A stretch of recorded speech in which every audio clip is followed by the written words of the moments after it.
This is chapter 49 of the Holy Quran called Hujarat. And I've recited verses 14, 15 and 17 to you. And their English translation is, the dwellers of the desert say, we believe. Say, you believe not, but say, we submit. And faith has not yet entered into your hearts. And if you obey Allah and His Messenger, He will not diminish aught of your deeds. Surely Allah is forgiving and merciful. The believers are those only who believe in Allah and His Messenger. Then they doubt not and struggle hard with their possessions and their lives in the way of Allah. Such are the truthful ones. And verse 17 that I recited, its English translation is, they presume to lay you under an obligation by becoming Muslims. Tell them, lay me not under an obligation by your Islam. Rather, Allah lays you under an obligation by guiding you to the faith if you are truthful. This really follows on from the khutbah that I gave last week, in which I tried to explain the difference between believing that and believing in something. We believe that there is a planet called Earth, a mountain called the Everest, an ocean called the Atlantic. But if we just believe that something, then it doesn't lead to any consequences. There are no results. And I explained, but if you believe in something, we say we believe in Allah. If you believe in Allah, then that leads to certain consequences, and that is, as a result of that belief, you have to do certain things. If you believe that there is an Atlantic Ocean, you don't have to do anything as a result of that belief. But if you believe in Allah, then merely saying that you believe in Allah is not enough, unless that is accompanied by a change in the things that you do, in the way that you behave. And this is what this verse of the Holy Quran says, that there are some people, dwellers of the desert. Because what happened was that when the Holy Prophet became successful, many people just wanted to jump on the bandwagon. And they would come and they would recite the kalima and they would say, we believe in Allah. We are believers. And Quran addresses that. Dwellers of the desert say, we believe. Tell them, you believe not. You don't believe, you don't have faith, because although you say you believe, the consequences that follow from that are not there. Let me give you an example. I say, I believe I'm going to get an A star in A-level mathematics. But just believing that is not enough. Unless I knuckle down and I do hard work and I revise, I'm not going to get an A star. Just believing in the fact that I will or I should get an A star doesn't lead to anything. It's the same here. If you just believe in Allah and then don't do anything, If you say, I believe in Allah and you keep on lying, you say, I believe in Allah and you keep on cheating, you don't believe in Allah. And this is what God is saying. No, you don't believe. But the interesting thing is this. It says, say you believe. Say, not that you believe, but we are Muslims. So Quran is saying, don't say, we have faith. Urdu mein, they say in Urdu, iman lai. Don't say, iman lai. Kaho hum Musalman. So there is a difference between the two. And this is a very important message of the Holy Quran. It shows that according to the Holy Quran, anyone who says that he is a Muslim is a Muslim. He may not have faith. Faith may not have entered his heart, as the Holy Quran says. He may be a drug smuggler, he may drink, he may lie, he may cheat and so on. But that is for God to decide. As far as we are concerned, this is what God is telling them. Don't say we are faithful. Don't say we believe in. Don't say iman lie. Say we are Muslims. Because you can be a Muslim and still do all these things. What does that show? What we see on television day and night. Some people claim Iranis, because they're Shias, they say Sunnis are not Muslims. In many countries, Pakistan, etc., they say Shias not Muslims. Why? Well, 1,000 reasons are advanced. They say in the kalima, Ali Waliullah. Well, I mean, I said to a Sunni, what harm is that? Are you saying Hazrat Ali wasn't a wali of God? He wasn't a saint. They leave their hands open when they pray. At least they're praying. And you actually have practical examples. There was an English person who wanted to come here, but he wouldn't. And I kept on asking him for a reason, and he said, because I don't want to be beaten up. I said, why would you be beaten up? And it was at that point that he told me that I embraced Islam through Shias, so when I pray, I leave my hands open. And I said, yes, but why would anyone beat you up?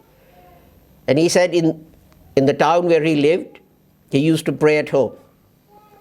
And then he heard that a mosque had been built, or a house purchased and converted into a mosque. So he was very happy.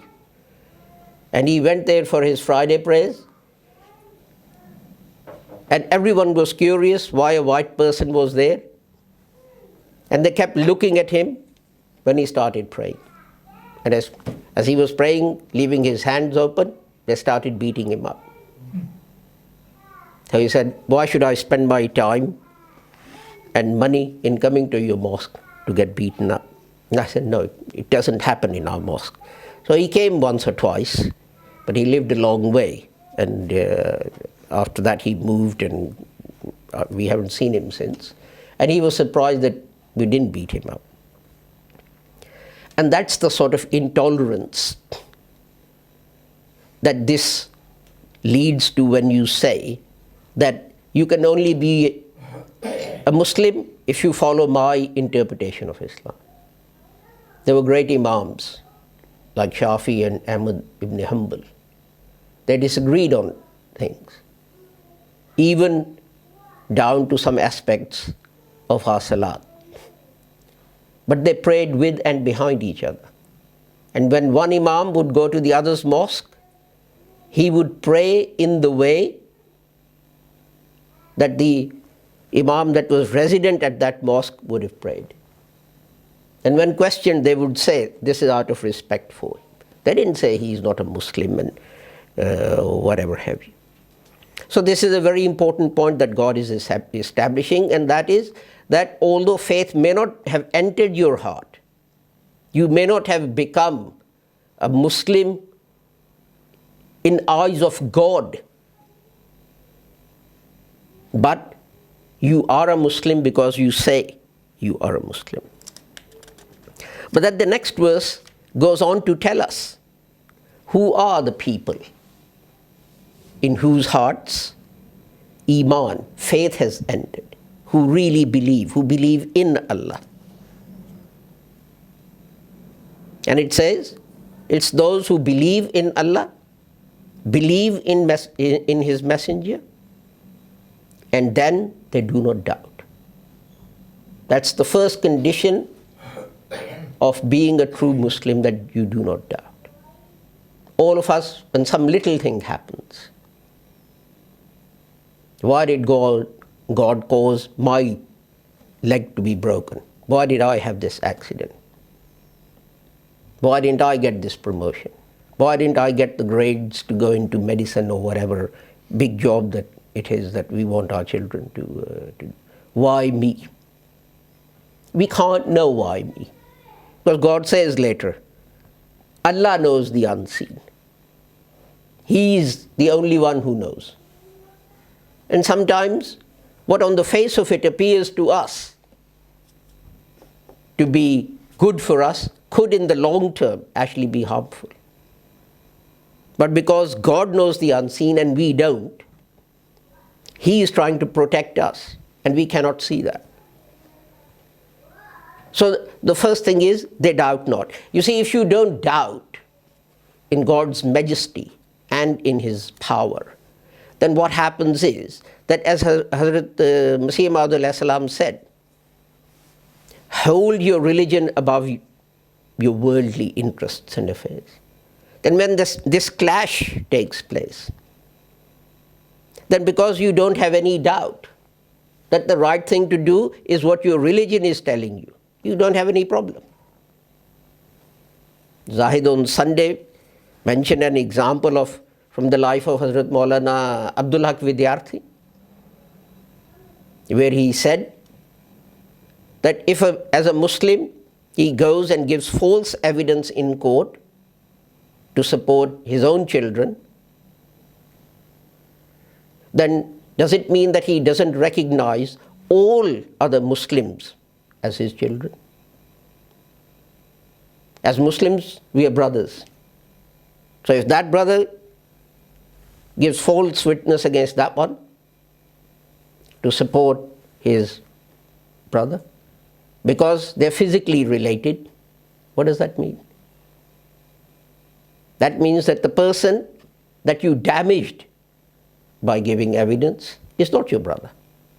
And the Holy Quran says this is one brotherhood. But the point is, if you really believe in God, it's easy. Because the principle has been established. I believe in God, and God tells me, bear true witness, even if it's against your relatives or your parents. End of story. But if you have doubt, if worldly considerations enter your heart, then it will be hard for you. This one will come and that one will come, and they'll try and use your influence, or think of him or think of his wife and children and think of this and think of that. They'll put doubt in your head.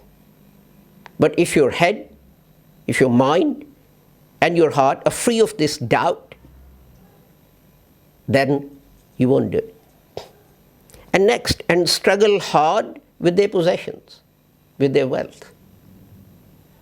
How often have you seen on the news or read in the newspapers a mugger tried to snatch this man's wallet, and the man resisted and got stabbed and died? So why do you think possessions and wealth is mentioned here first? Because our money, our wallets, our credit cards, our possessions, our things are dearer to us than our own lives. Every day we read this. But I'm sure if we were to go out, if we were to be mugged, we would react in exactly the same way. Rather than say to him, here's the wallet, once you've gone, I'll ring all the credit card companies and cancel my credit cards, and I'll live with the loss of £25. You don't want to let that £25 go. You're happier losing your life. See, I find it amazing how even the sequence of words in every verse of the Holy Quran is full of human psychology. This is why it says, struggle in the way of Allah, do jihad in the way of Allah.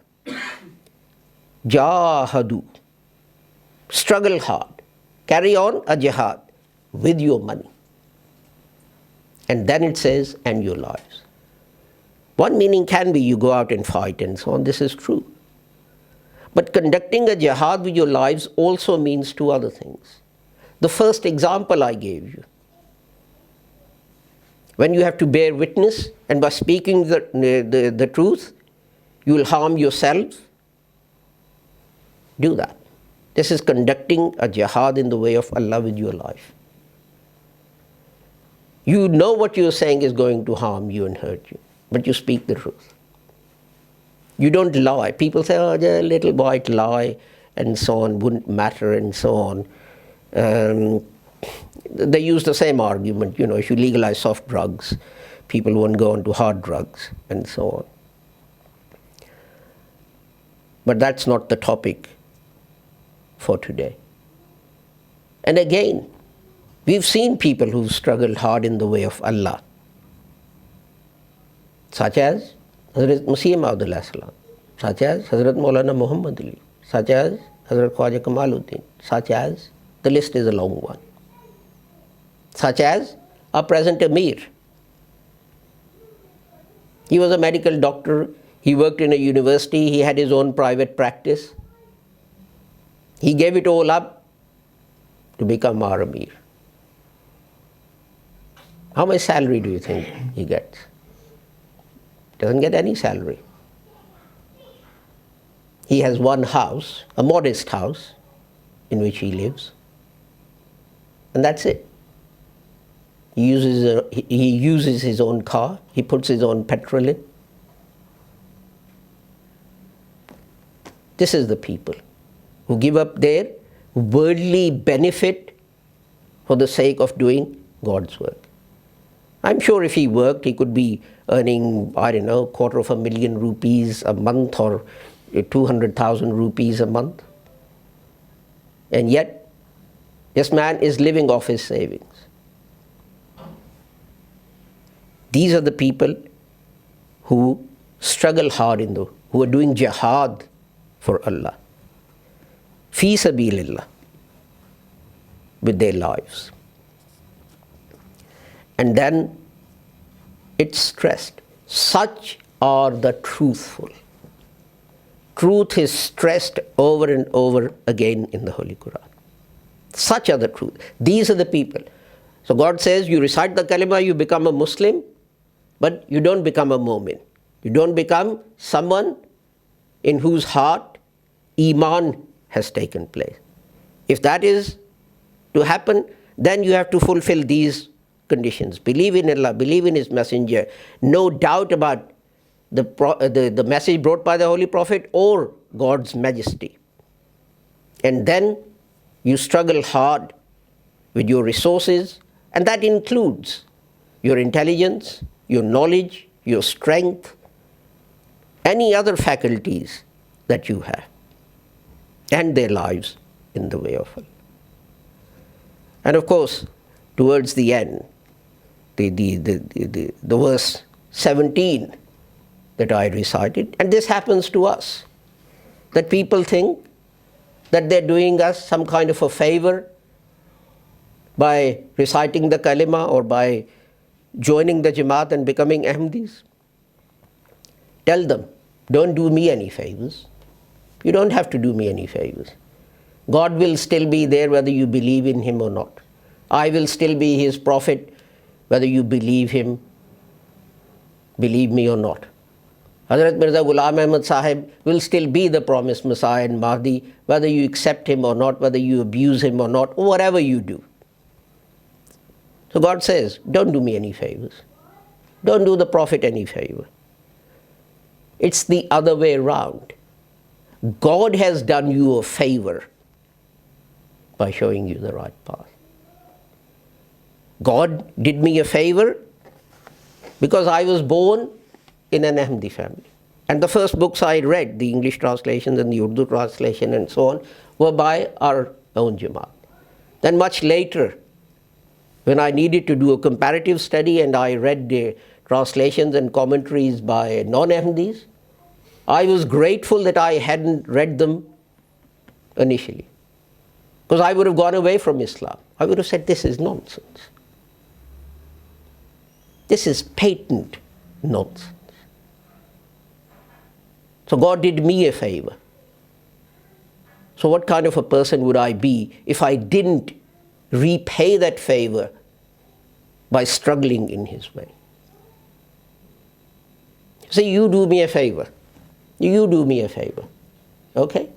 And then when my turn comes, I turn the other way. I say, oh, sorry, I'm busy. Oh, I've got this to do. Oh, I've got that to do. Would you do me a favor again? And yet, God keeps on doing you favor after favor after favor from birth to death. And we don't do anything to repay His favors. As I said to you, the very fact that I was born in a Lahori Ahmadi family was God's favor on me. No one had any hand in that, apart from God. Because, as God says, I'm doing you a favor, I'm showing you the right path. You're not doing me a favor. You know, if you're saying 2 plus 2 is 9 and the teacher teaches you 2 plus 2 is 4, and you say to the teacher, oh, as a favor to you, I'll now start saying 2 plus 2 is a 4. Who's done a favor? The teacher to you by telling you 2 plus 2 is a 4, 2 plus 2 is 4, or are you doing the teacher a favor by saying, yeah, okay, I'll say 2 plus 2 is a 4? Which way around is it?